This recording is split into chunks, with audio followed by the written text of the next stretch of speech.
Ok, pasemos al flujo de caja. El flujo de caja es una herramienta, a mi juicio, primordial para el manejo de los recursos de una empresa porque te permite, en primer lugar, conocer la situación en la que tú estás en términos mucho más tangibles, mucho menos etéreos que los otros dos estados anteriores financieros. ¿Por qué? Porque este es un control directo de lo que es la caja. Aquí realmente estás controlando tu bolsillo. Entonces, ¿a qué responde el flujo de caja? En primer lugar, corresponde a movimientos de efectivo. O sea, si algo no mueve efectivo, entonces no afecta el flujo. El ejemplo de toda la vida es pensar en los vehículos, pensar en el auto. Si tú tienes un auto que te costó 10 millones de pesos y tú lo quieres vender en 2 años, ya no va a valer 10 millones de pesos, probablemente va a valer 8, no lo sé. Entonces, ¿cuándo afecta el flujo eso? Cuando el auto se vende. Porque si tú vendes el auto, tú vas a percibir dinero por esa venta. Y como entra un flujo, dinero efectivo en tu cuenta corriente, eso entra al flujo. Pero si tú no vendes el auto y sigue perdiendo valor teórico, eso es una pérdida de valor teórica. Eso va a afectar otros estados. Digamos, eventualmente va a afectar un resultado y un balance general, pero no tu flujo de caja. Eso es importante tenerlo en consideración. El flujo de caja solamente mide hechos ciertos, cosas que afecten de verdad tu caja. Entonces, en el fondo, dado lo anterior, esto es lo que nos permite ver es ver dónde estamos parados. Es decir, ¿tengo capacidad de operar o no tengo capacidad de operar? ¿Por cuánto tiempo?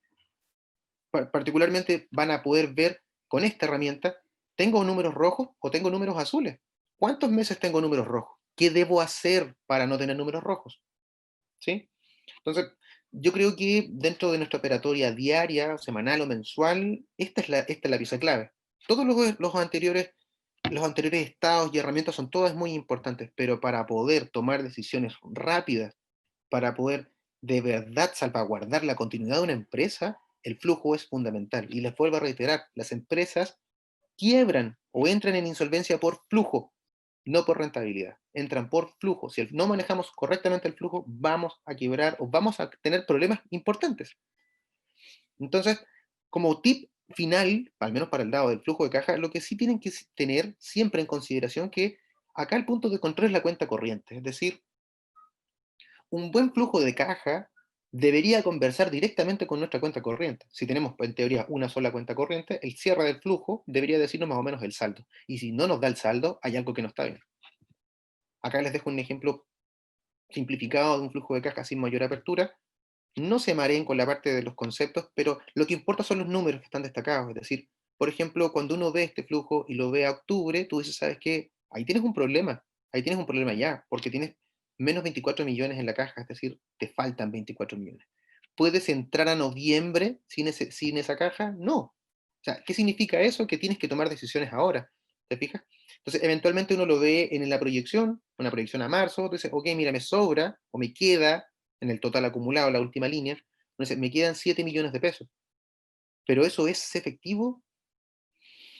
No, porque los puntos en que tú estás en rojo ya quedaste en insolvencia y por ende va a ser difícil, llamémosles como mínimo difícil, que tú puedas continuar operando otros meses. Así que ese tipo de información y esa capacidad de decisión es la que te entrega un buen flujo de caja.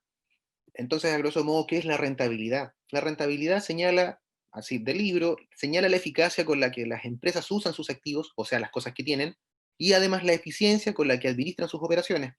Vale decir, si yo me compro una máquina que me va a producir algo, si yo soy capaz de producir lo suficiente como para generar ganancias con esa máquina, estoy siendo rentable. Eso es en el fondo, ¿no es cierto? Ahora, les dejé abajo algunas razones financieras para que las anoten ahí donde ustedes quieran o cuando revisen nuevamente esta slide, pero para cuando eventualmente les lleguen estados financieros, ustedes como mínimo las lean, las busquen o las exigen.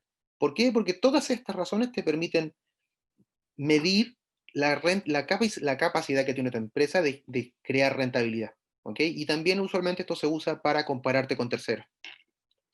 Después, ¿qué es el apalancamiento? ¿Qué es el endeudamiento? El nivel de apalancamiento tiene como finalidad, en el fondo, indicarnos qué capacidad tenemos nosotros como organización, ¿no es cierto?, de poder cumplir y satisfacer con nuestras obligaciones financieras. Cuando yo hablo de obligación financiera, estoy hablando de una deuda contraída. Esa deuda contraída, como si se acuerdan o si revisan las slides anteriores, Puede ser con un tercero como un banco, puede ser con una aseguradora, puede ser con los dueños. La pregunta es, ¿tengo capacidad o tiene mi empresa capacidad de cumplir con esas obligaciones? Eso es lo que te señala el apalancamiento y en el fondo es un indicador de potencial default. Es decir, así que todo lo que hemos hablado nos permite ver si somos solventes o no somos solventes, si tenemos una probabilidad de insolvencia y qué podemos hacer en consecuencia para disminuir ese riesgo de insolvencia. Entonces, les dejo para, como cierre de este módulo, les dejo para reflexionar algunas preguntas, ¿no es cierto? Primero piensen, eh, para las empresas que estén en marcha, por ejemplo, ¿qué inversiones necesita de largo plazo su empresa para seguir creando valor para los accionistas o los propietarios? ¿Por qué? Porque esas inversiones usualmente de largo plazo son de gran envergadura. ¿Cómo lo van a financiar? ¿Van a hacer tomar una deuda en corto? ¿Van a ir a un banco y pedir una deuda en largo? ¿Van a ir van a levantar un crowdfunding? ¿Van a pedirle a un inversionista ángel que les financie eso? ¿Cómo lo van a financiar? ¿Por qué? ¿Cómo afecta eso a tu estructura? ¿Cómo te afecta en el fondo quien financie esa compra importante, por ejemplo, lo haga siendo un banco o afectando directamente la estructura de capital de tu empresa, es decir, que alguien entre a tomar posesión de tu empresa? Son preguntas interesantes que hacerse porque en el fondo van a definir muchas cosas del futuro de sus organizaciones y finalmente les invito igual a pensar un poco en cómo deberían administrar los recursos en el corto plazo. Es decir, ¿qué estamos haciendo hoy para que esa venta de 1.000 pesos, que me generó un costo de 900 y gané 100 pesos, ¿no es cierto?, se transforme efectivamente en dinero en mi caja? ¿Ah? No, insisto que no hay que dar por sentado eso, la acción de cobro es el acto final de todo el proceso de la generación de una venta, desde su génesis en la producción hasta la venta como tal. La venta no termina ahí, la venta termina cuando está en el bolsillo. Entonces, ¿cómo trabajo ese gap? ¿Ah? Además, pregúntense, ¿qué capacidad tiene su empresa, su organización de generar ganancia? ¿Tiene capacidad de generar ganancia? ¿De qué depende esa capacidad? Ahora, si genera ganancia, en primer lugar, con esa ganancia, ¿soy capaz de cumplir mis obligaciones inmediatas? ¿A qué nivel? ¿Hasta qué punto? ¿Qué necesito para poder hacerlo? ¿Cómo bajo el nivel de esa obligación? Y finalmente, que esto nunca está de más en el fondo, ¿cuánta plata tengo que pagar en impuestos? O sea, yo sé que este es un tema que es contingente para todos. ¿Cuánto tienen que pagar en impuestos? ¿Saben cuánto? ¿Tienen una noción de los impuestos? ¿Ahorran o provisionan para el pago de ese impuesto? Bueno, estos estados financieros les van a dar luces sobre si son capaces o no y qué medidas deben tomar con tiempo.